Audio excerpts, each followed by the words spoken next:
We're now joined by Brody Miller of The Athletic. This team last season went to the SEC championship game. They got a lot of the same players back from that team.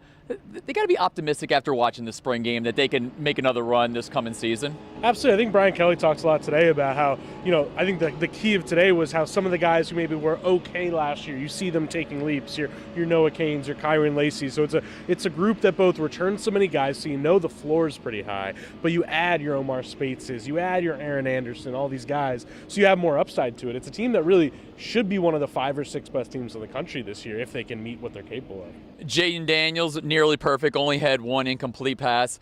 He's got a bigger frame now, he's gained more weight. You got to be really optimistic about his play, especially after watching him in the spring game. Absolutely. He looked really sharp, I think is the right word. I mean, that first play drops back in that little red zone drill and puts it right into the corner to Malik Neighbors. And the first play of the actual scrimmage, that 70-yard touchdown to Kyron Lacey, who I know we'll talk about in a second. Jaden Daniels just looked really sharp, and that's the thing with him. It's confidence, right? It's decisiveness. And it's a spring game. We're not overreacting, but still, he does look a guy who's more comfortable in year 2 with the program.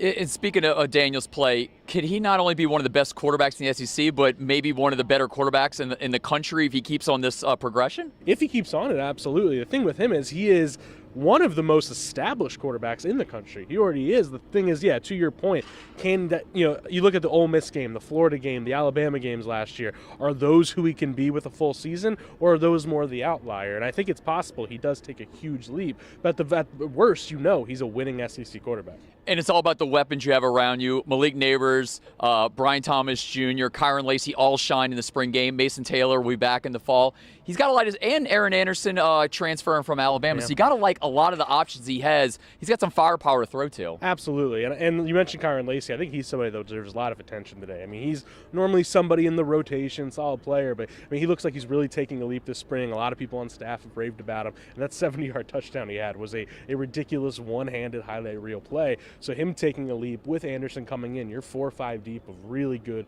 starting caliber receivers to throw to.